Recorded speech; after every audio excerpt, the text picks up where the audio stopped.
All right. Hello and welcome to this training. I am super excited to host it. I am Kari DePhillips. I am the CEO of The Content Factory and also the co-founder of Sisters in SEO. And this training is specifically for Sisters in SEO. So there will be like a private Facebook link. Make sure that you don't share it with the general population. I'll have a larger training next week and people can have that one. But for now, I just wanted to have like a nice cozy capsule of Sisters in SEO, learning about how PR can lead to backlinks and also put you in an excellent position to charge more for your services, get bigger clients, do all the amazing things. So I'm just going to get right into it. And to start, I'm just going to share you guys on my notes so you can follow along.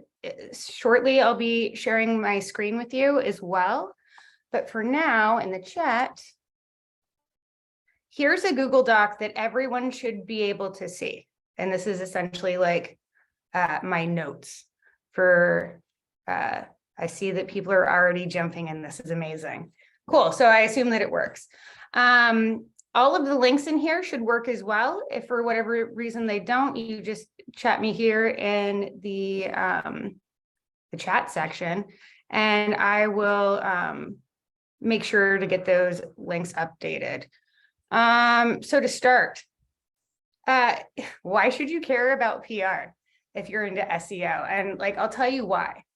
When I started the Content Factory in 2010, I created it essentially as an SEO content company. That was certainly my area of expertise. And you can see it in the name of my business, right? The Content Factory. You can imagine what I was doing back then and what our team was doing back then too. But as I got more into the SEO industry, and I've been an SEO content writer since about 2005, 2006, I founded TCF in 2010. It didn't take me long to realize that backlinks, well, like they're super important, you know, and like, what's the best way to get backlinks? And so I started researching it, and somebody told me about HARO, and I was like, okay, so I'll look into that. And certainly, I always like to use my own business as a guinea pig or myself as a guinea pig before I recommend any course of action to clients. And so I started just replying to some HARO queries. And then I ended up in the New York Times. I was like, oh, this is, I didn't get a backlink because back then the editorial policy was the New York Times didn't provide backlinks. But I was the star of Thanksgiving that year, you know? Very quickly, I found that it is super easy to get major media coverage and do follow backlinks in the process, which again, like I was attracted to PR from the SEO side of things. And then as I got into PR and I started developing these relationships with the journalists that I consistently worked with on behalf of TCF and eventually our clients, PR is now the #1 service. It generates more revenue to the Content Factory than SEO. Like it's #1, SEO is #2, and social media marketing, #3 right now. And it fluctuates, but for the last several years, SEO has been a bigger driver of business, or sorry, PR has been a bigger driver of business to the Content Factory than SEO. And there's a reason why. You're able to charge a lot for these services. And let's get into like, there's gold in them, there are hills. Looking at the notes here. PR, in addition to backlinks that you'd be like chasing for SEO, PR has other benefits as well.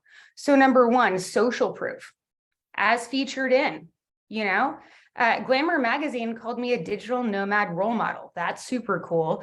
But it's able, like I'm now able to, when I talk about my podcast, workationing, or anything in the travel space, or even when I connect with clients in the travel space now, that's something that gives me a leg up on the competition. Certainly I know travel, right? So social proof, huge. And seeing this across clients, you can see down here, I've got a case study for fracture that you can link to.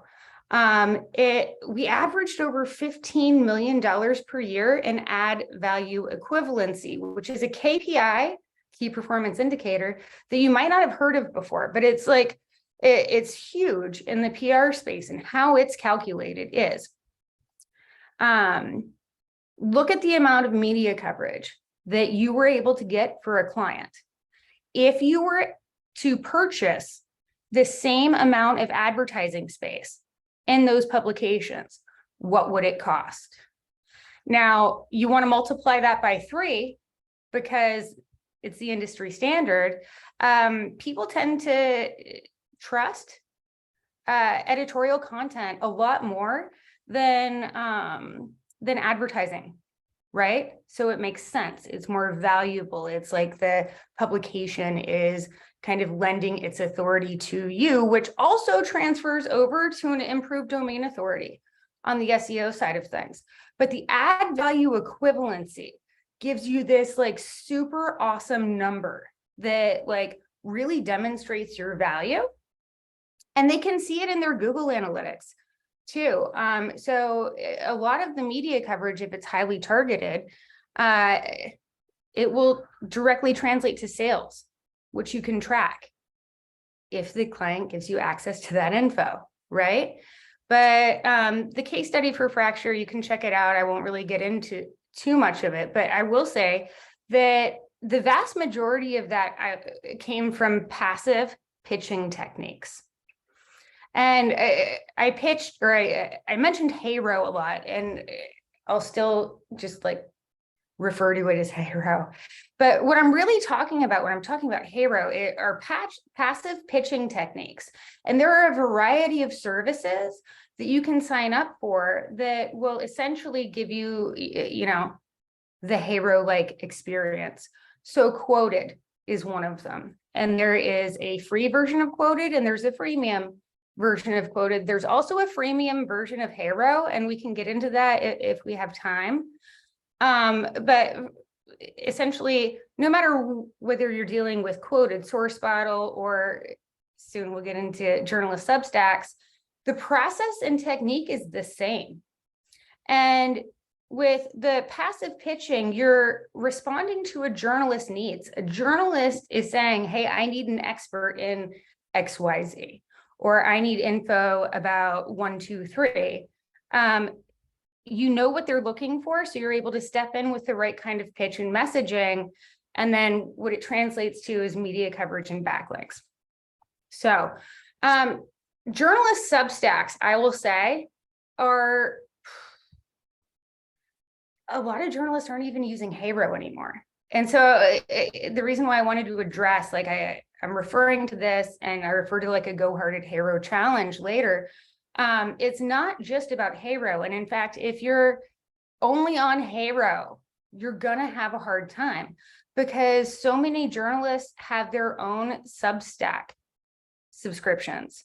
And I've linked to TCF's top 5, and all of these are free to subscribe to. But if you click through over to the journalist Substacks, you can see, like, we've got Walansky. I've worked with her for over a decade. She writes for today.com, the Today Show website, which regularly translates to Today Show coverage on the TV show. Forbes.com, might have heard of it. Food and Wine.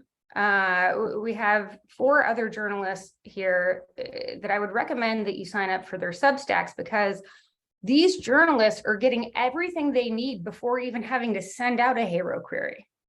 And so many people subscribe to HARO that there's so much competition. So if you can find these other avenues like journalist Substacks and then subscribe to them, now your competition is like cut in half. HARO, I think, has like at least 100,000 subscribers. Some of these journalists have like 3,000. So imagine that the journalists are getting highly, like, better targeted pitches. They're not dealing with like all of these newbies who aren't super experienced, but as a result, your pitches need to stand out. Great news. I have a whole process and pitch download for you guys. So if you haven't checked out the process and pitch technique link, this is our entire HARO process in a nutshell, including our pitch template. And this pitch template has generated over $50 million worth of media coverage for our clients. We're still running some KPIs, but last year for Pollywood, we got 121 media placements. We're on track to do more than that this year. And again, we send a lot of press releases for them, but a very decent chunk of their coverage is through passive pitching techniques.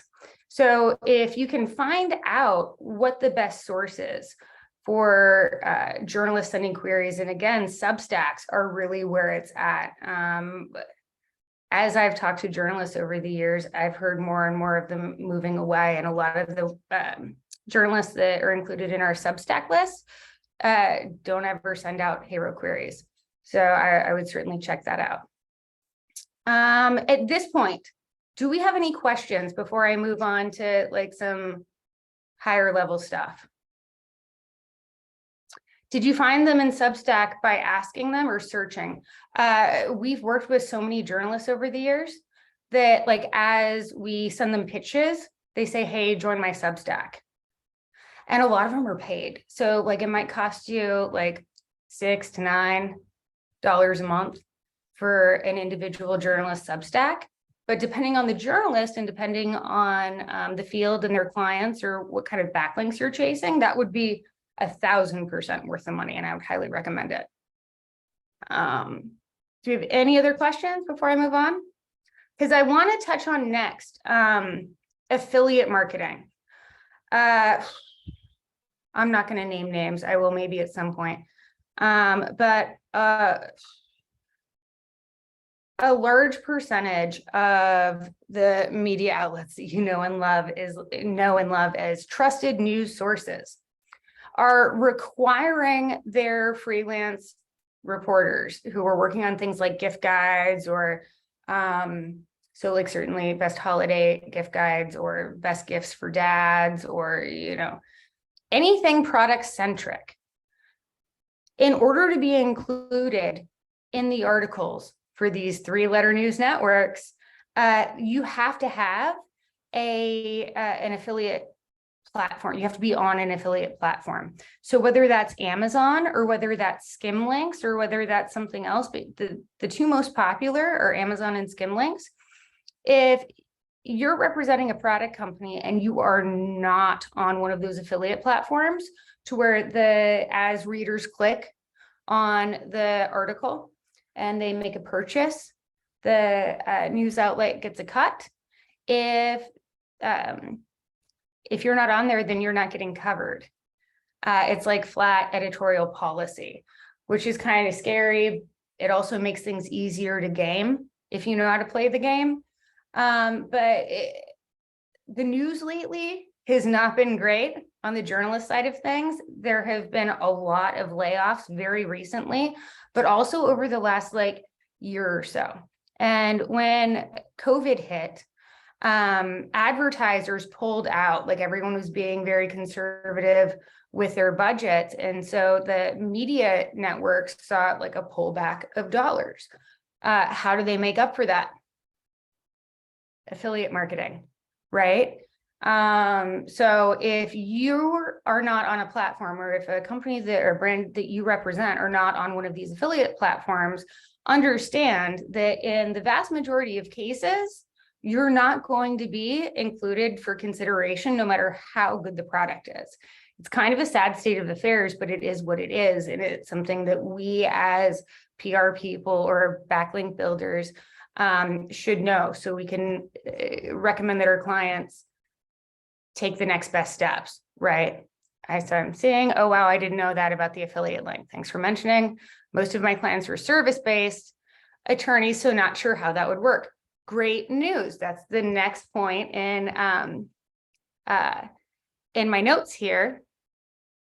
The biggest mistake that I see people make is not expanding their idea of what a good query looks like. And in a second, I'm going to share my screen with you and walk you through like what I would consider a good query or one worth responding to.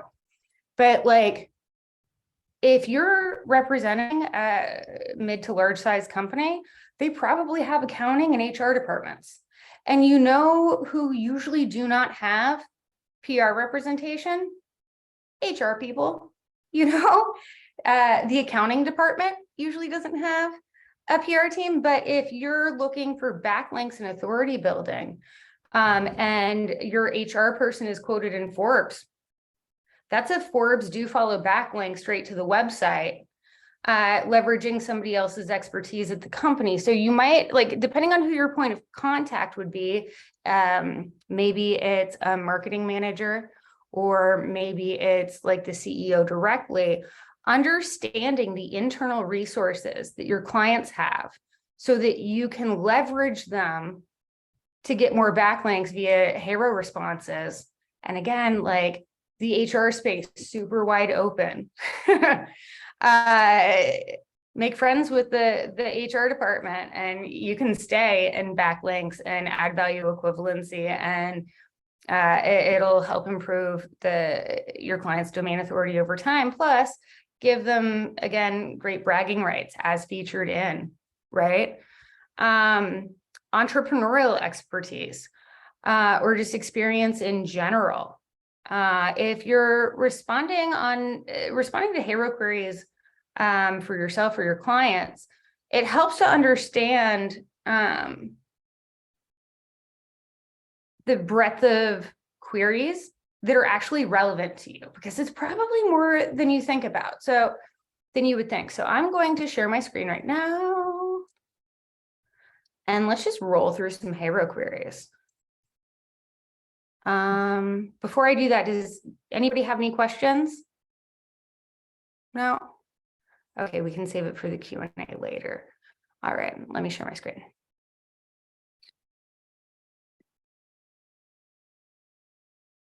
Share screen. There we go. Share. All right. Can you all see my screen? Can I even see the chat? Let's see. Okay, see that there is a chat. I can see. Cool. Awesome. So let's start with this morning's, most recent.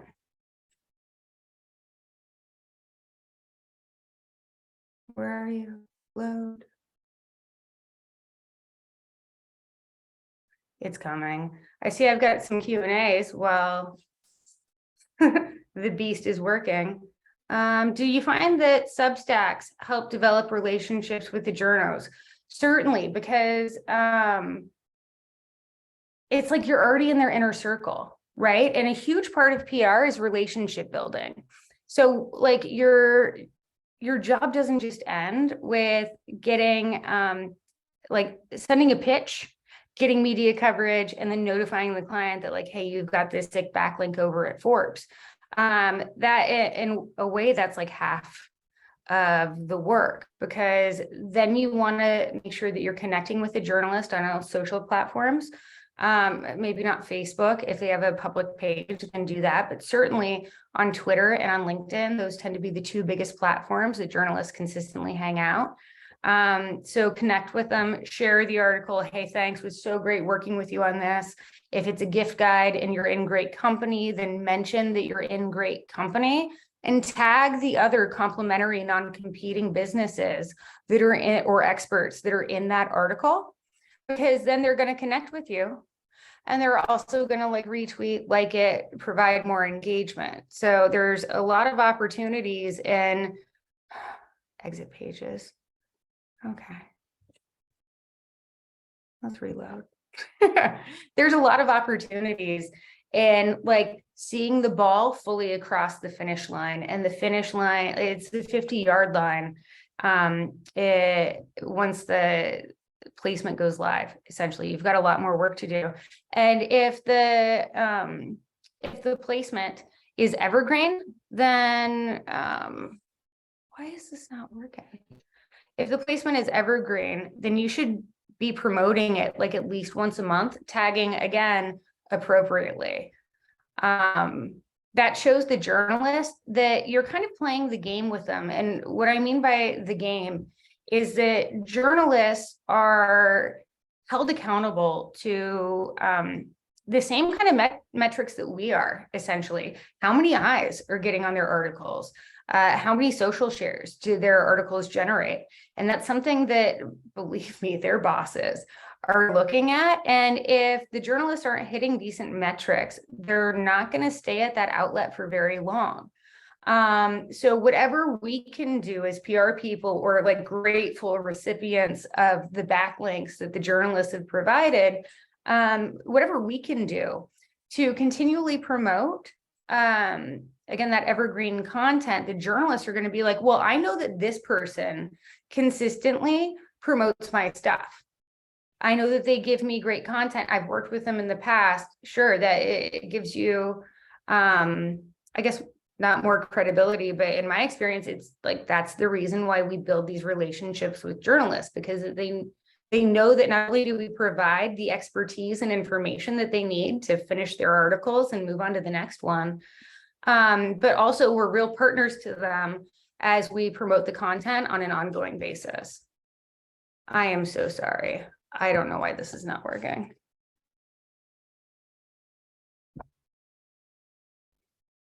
Meanwhile, do we have another chat? Shoot, is the sound going in and out for anyone? I can only see a white screen. Yeah, I can only see the white screen too.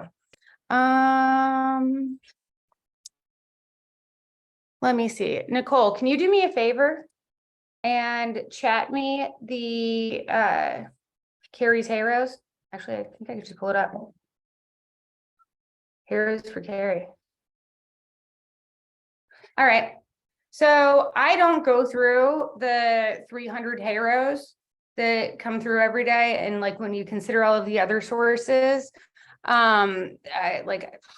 a lot. I don't have time for that. I'm busy running the business.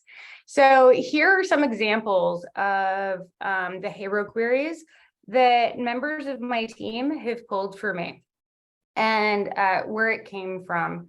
And over here on the right, we see in the comments, the similar web. It says they're looking for Gen Z founders. And I'm like, I don't know, I'm a millennial. And she was like, here, it says early millennial. That's why I highlighted it. But again, this is not talking about PR or SEO expertise or like what I do professionally, really, but I am a millennial founder and I do have experience growing a business. And Similar Web tells me that this is number 564 on like the internet website list.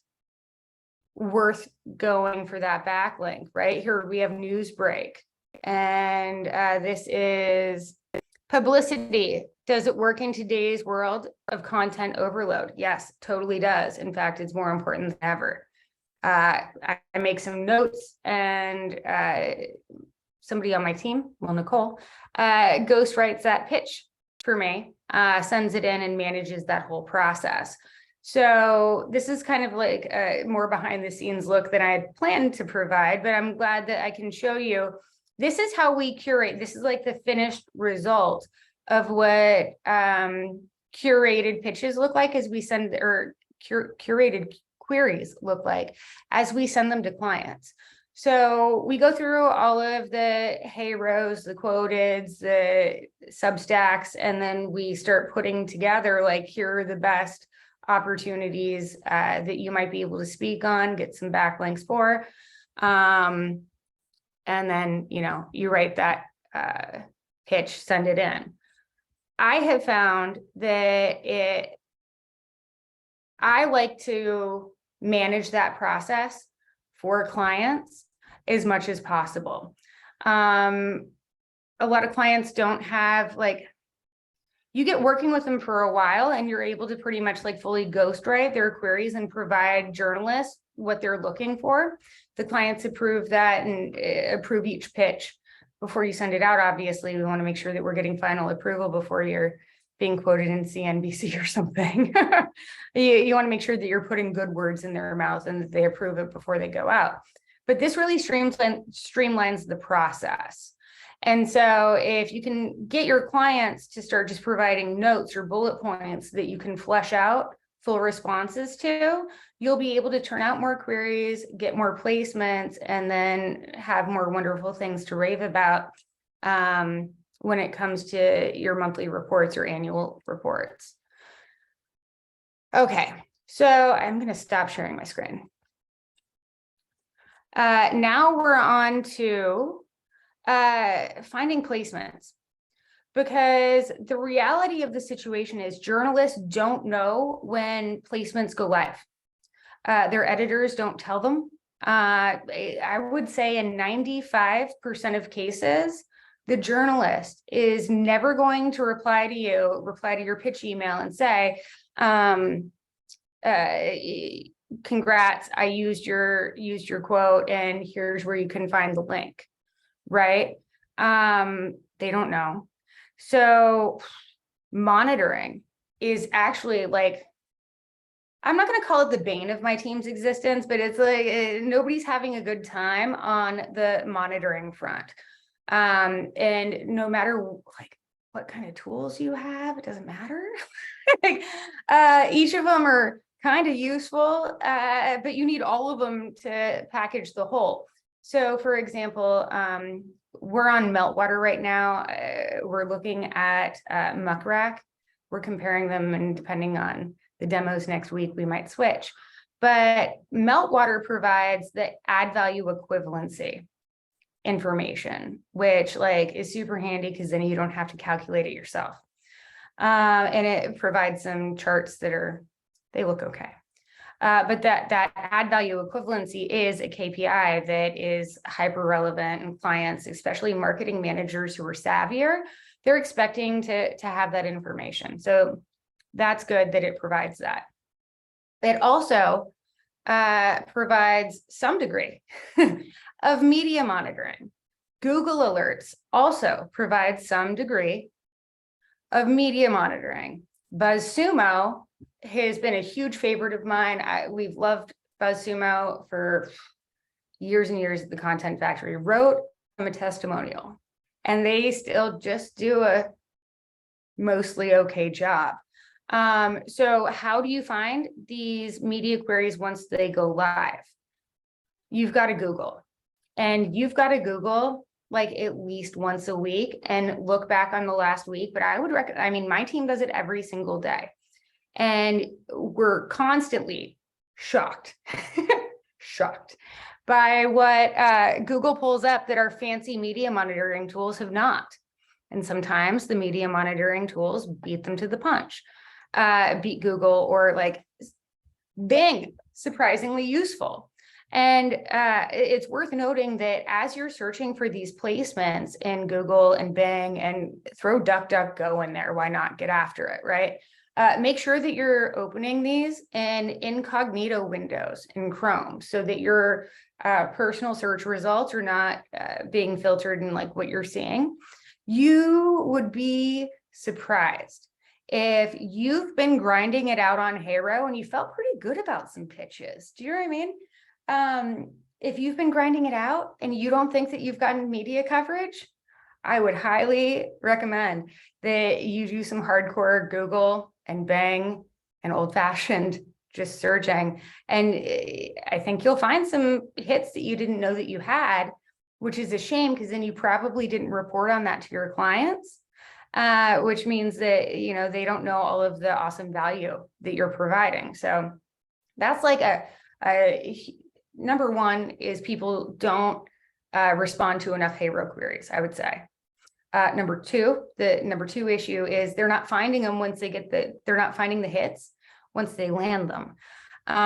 So dig into that. And if you have been kind of grinding it out on HARO and pop some searches after this and you found some placements. Let me know, because I'm just kind of curious and I'd like to high five you on a job well done, even if you didn't know that you did it. But that's super important to understand. So I've got this Go Hard at HARO challenge that I ran. It was a little over a year ago. It's been a long time since I've run the Go Hard at HARO challenge. And last time I did it, 100% of participants actually landed media coverage. And that was a 30-day challenge.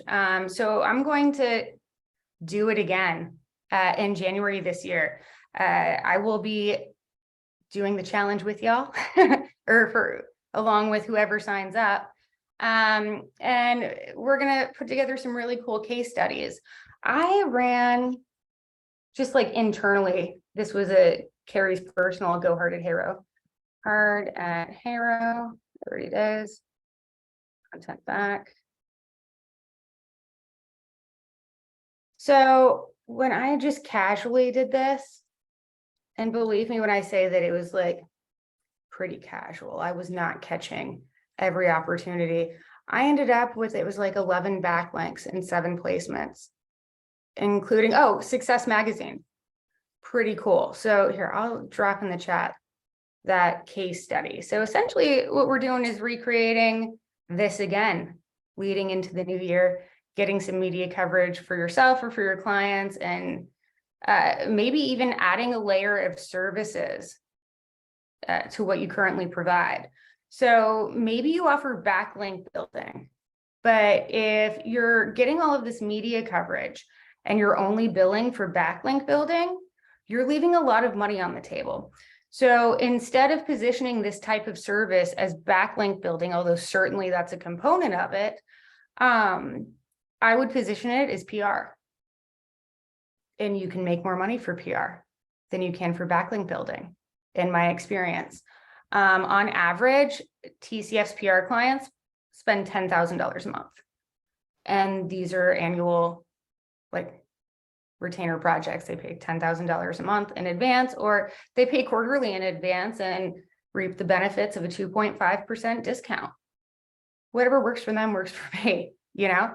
But I think that is a lot of, I don't know, PR can be a kind of daunting service to get into, right? Like, but realistically, what you're doing as you're reaching out for backlinks, it's kind of a form of PR.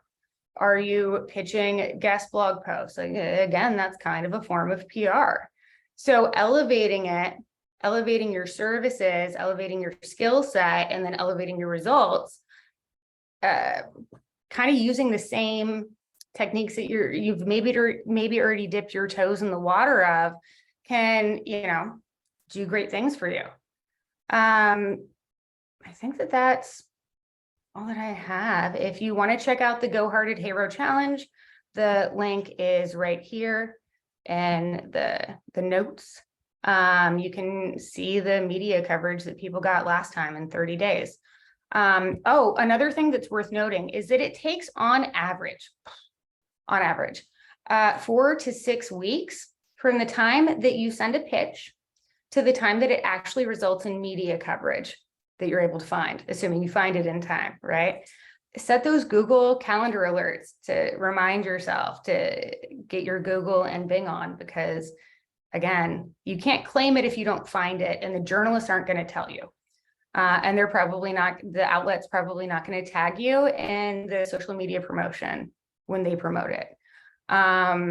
So you've really got to do your due diligence and consistently sort of find those placements.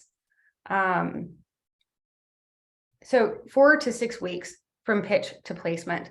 The longest we've seen at the Content Factory, it was like 18 months. We recently had a placement go live that we pitched 9 months ago. So, continue to search, because you'll be surprised what hits and how long it takes to hit. But you want to make sure that you're able to account for that, so that you're able to build your own case studies with the results that you're achieving for yourself or your clients. Another tool that I would highly recommend is Mixmax. So how do you know if your emails are getting read?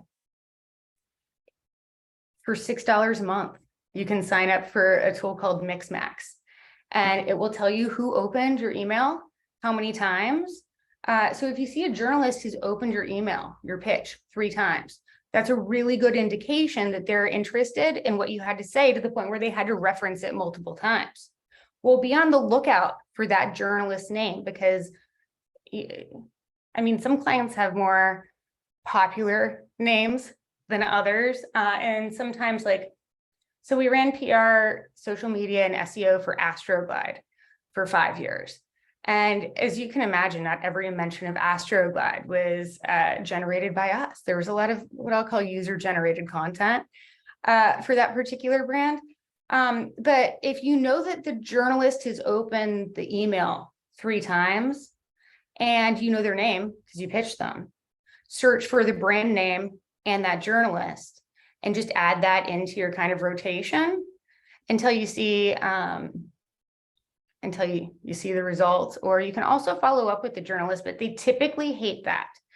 And the reason why is because journalists, especially during gift guide season, Walansky is getting over 1,000 emails a day. Like I pity that poor lady sometimes. That must be like an immense amount of content to get through.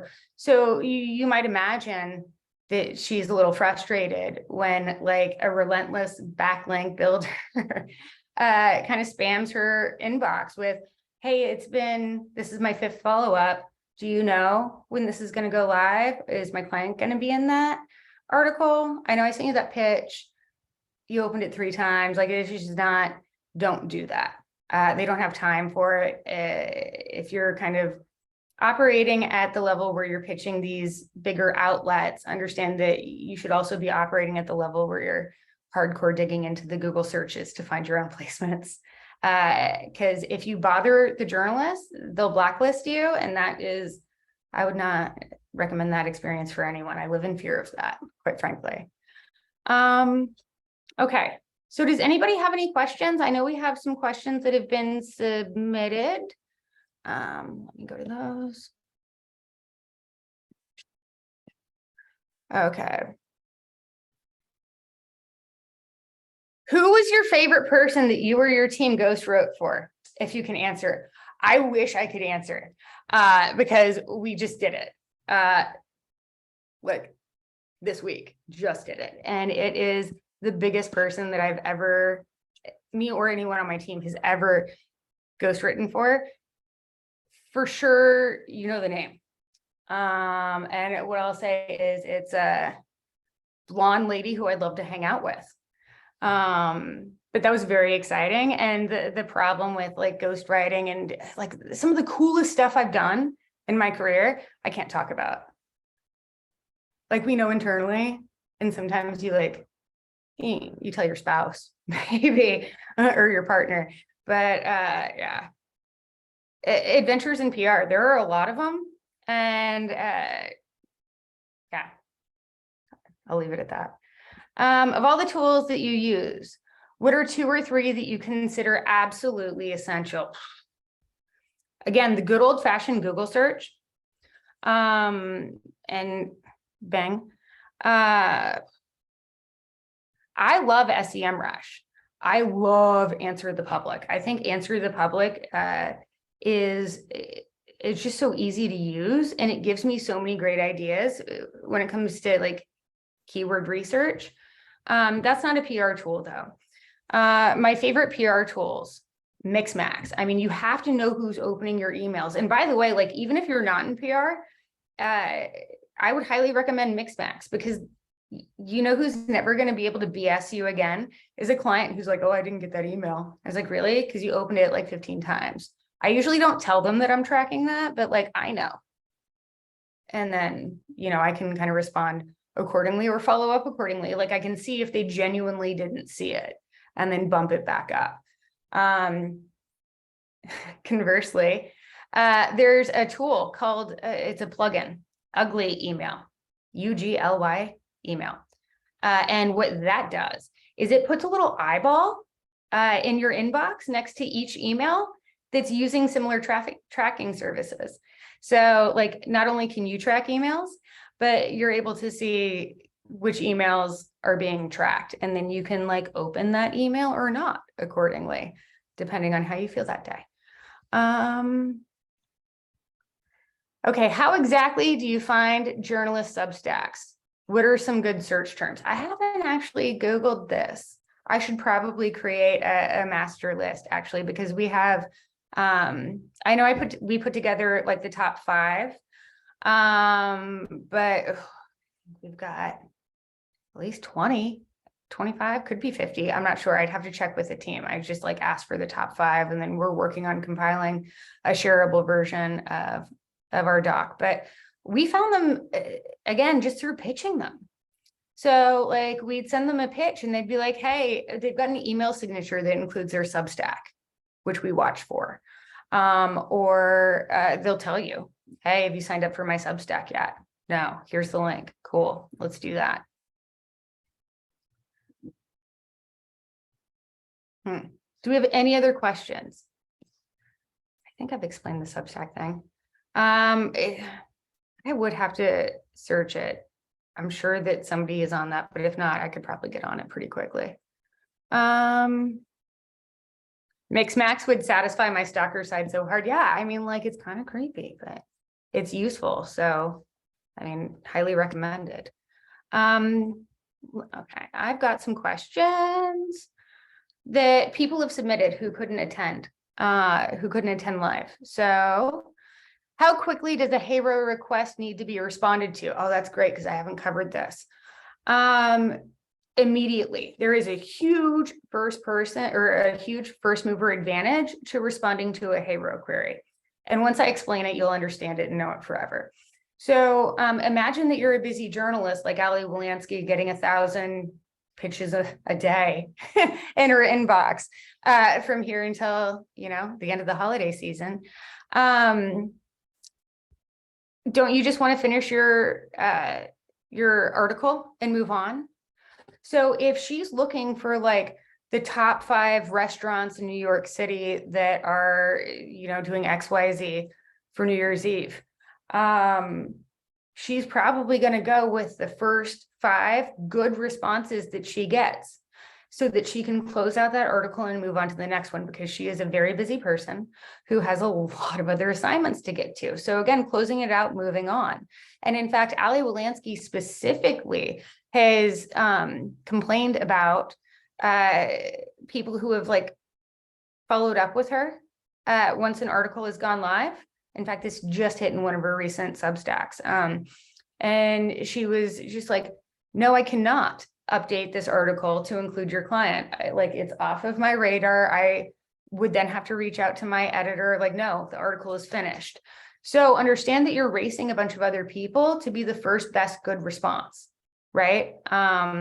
So time is really of the essence when it comes to sending in those HARO queries. HARO Pro is a really good way to get out ahead of I guess just regular HARO queries. So HARO Pro is like $49 a month, not like it is $49 a month in the US at least. And what that gets you is essentially like a first look at the queries as soon as they come through. Now, I've got some beef with their search functionality. It's not as user-friendly as I would like, but bottom line, it does give you advanced access to these HARO queries. So for $49 a month, you'll get first mover advantage and probably yield, I would say, at least 30% more coverage. I mean, like I'm obviously ballparking that number, but it would be substantial. It would be a noticeable difference between like pitching the HARO queries as they come through versus pitching HARO Pro queries as soon as they come through. Because again, that's as soon as you're able to see them as soon as the journalist submits them. Should you put the query number or topic in the subject line? Yes. So the HARO pitch template that is linked in the notes here includes that information, but usually I'm just like, expert for XYZ, or like I address the specific query in the subject line. How long should the pitch be? The pitch should provide enough information, and it should be unique information. So certainly you don't want to be copy and pasting anything, because the journalists are going to go ahead and run like a copyscape on that. And if they see that you're recycling quotes from experts that have already been published, number one, they're not going to use the quote. Number two, they might blacklist you, which is terrible. You don't want that. Worst case scenario, you don't want that. So you want to make sure that you're creating unique content. You're answering the question, and you're providing unique experience or expertise in your quote or tip. And again, very directly answering the journalist's query. Okay, I have to take a breather. Should you include links to social site etc? Yes, absolutely. And again, in the HARO pitch template, we recommend that you specifically call out how big the following is if it's substantial. Otherwise, you say like, I will be sure to share on social once it goes live. What is the best practice of responding as a media/marketing agency on behalf of a client? Same process, except for you're saying, hi, I represent, and nobody cares who you are at this point. It's just like, hi, I'm so-and-so, and I represent the person who can answer all of your questions. Here are the answers to your questions from this person. Again, with the same, hey, we'll be sure to share on all sides. Let me know when it goes live. How do you get clients to see the value in the pitches that are from anonymous outlets or other media platforms that they're not familiar with? That's a great question. So number one, HARO has there's like a limit. If you want to, as a journalist or as a blogger, send a HARO query to get expert quotes, you have to be in the top 1 million websites on the internet, according to SimilarWeb. So even if the query is going out as anonymous, understand that like when you sign up to send a query, you've got to register at least with the website and whatnot. And HARO does check, or somebody, or the system, I don't know, HARO checks. And so if you're not in the top 1 million websites via SimilarWeb, you can't send out a HARO query at all. So understand that every query, top 1 million, that's not so bad. But some of the queries, some of the anonymous queries are from major outlets, like major outlets. And it doesn't happen like, it's not like a once a month occurrence that an anonymous query turns out to be like from a huge outlet, but it's at least once a quarter, and once a month, like it's from a decently large outlet. And you can kind of over time you get a feel for it. Do you know what I mean? As you start reading through thousands of HARO queries every week, or like, you know, passive PR opportunities per week, you'll get a vibe for like, oh, this one seems legit because of the way that they structured their question and the type of question that they're asking, right? So sometimes like the journalists, although they're marking their outlet as anonymous, give themselves away wholesale, just by the nature of how they wrote their queries. They're like, oh, this one's legit, right? Going to respond to that. So it takes like a little bit of time and experience to get a full feel for it, but like pretty quickly you should be able to identify the legit queries from the crap ones. I got some more Q&A over here.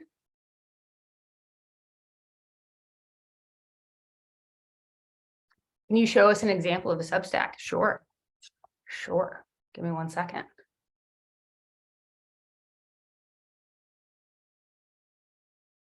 And actually, I'll show you Ali Walansky's, if it'll load. There we go.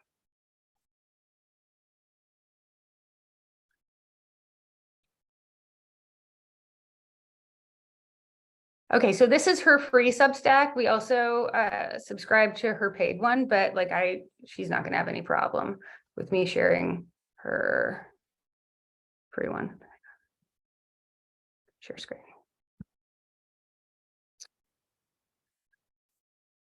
All right, so Allie sent, this is how busy this lady is.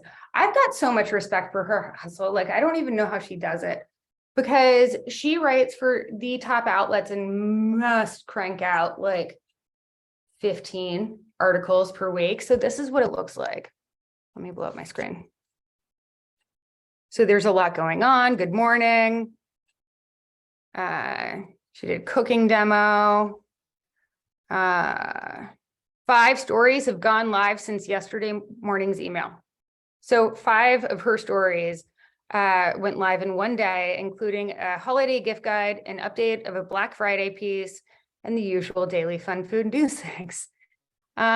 She's got 4 new assignments pending that she's currently working on. So here's her newly published, and you can see that she writes for Eat Not That, Eat This Not That, Taste of Home, Spy, Forbes, Today.com, Her Money, Food Network, Clean Pit. Oh, lots of Forbes.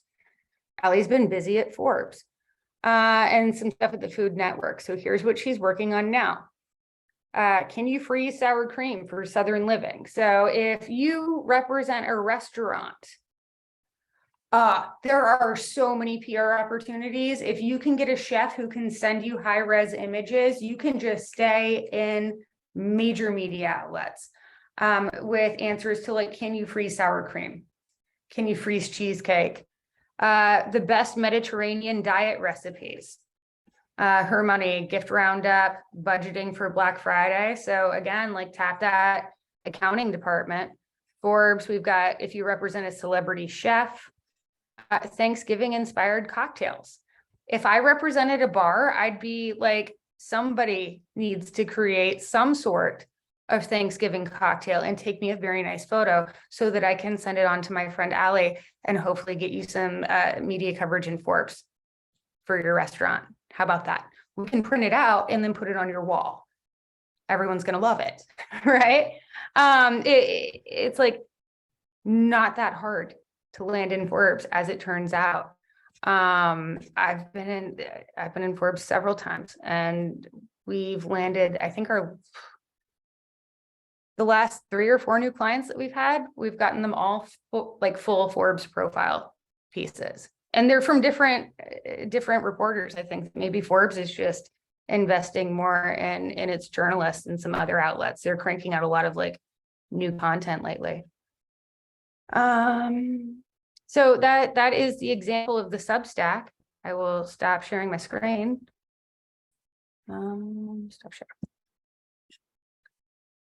What other questions do we have? What email address do you send the pitch? The content factories or the clients? We send it from the content factories because we're building those relationships. I want my team to have those relationships with the journalists, so the next time another client comes in, or we have another client to pitch to them, it's just way better that way. I like to maintain all direct client or reporter relationships in-house. And certainly like the reporters are going to like talk to the client. They're going to interview the client sometimes on video, sometimes on the phone, sometimes not at all. Sometimes I'll say 75% of times, again, just ballpark here, but in my experience, 3/4 of the time, journalists are going to copy paste your quote, put it into their article, send it to their editor. It's going to get published and they're not even going to say thanks for your response. So again, look forward to a lot of Google searches and Bing searches. You're going to need them. But I would try, and I recommend that my whole team really bonds with the journalists, right? Follows them on social, actually likes their stuff, builds a relationship over time, because then you can lean on that relationship to get like direct access at a time when somebody is getting bombarded with 1,000 pitches a day. All of a sudden, your pitch stands out a little bit more, and it makes a big difference over time. It really does. Do we have any other questions? No? If you have questions, everyone should have my email address. Like you came here from somewhere. I'm pretty sure it's the SEO email list, right? So hit me with an email. If you have any questions about the Go Hard at HARO challenge, let me know. I am very excited about this. It's been too long since I've been like actively working on my own company's PR. So this is my New Year's resolution as well. I will drop in the chat. Here is the link again to the Go Hard at HARO challenge. And I think that's it. No questions? I feel like I've been talking for an hour straight, and turns out I have. But look at me, keep it right on time. I've got another Q&A. Thank you. Thank you all for showing up. It's been like I said, it's been over a year since I've done any kind of real life training. And I hope that you got value out of this. And I hope that you all love being in the Sisters in SEO group as much as I enjoy having you. I really enjoy our warm, cozy corner of the internet, and I love being friends with you over there, and having you guys in my network, and proud to be here. Hope you are too. And if you like this training, please let me know, and we'll do more of them. And I don't have to be the only person running these trainings. In fact, I would love to loop in other members of Sisters in SEO who have other areas of expertise and other things to show you, and maybe we can make it an ongoing series. But let me know if you're into that, and then we'll make it happen. But for now, I think that this was an okay first run. Yeah. All right. Thanks, everyone. I hope you have a good day. Now I have to end it. How do I do it?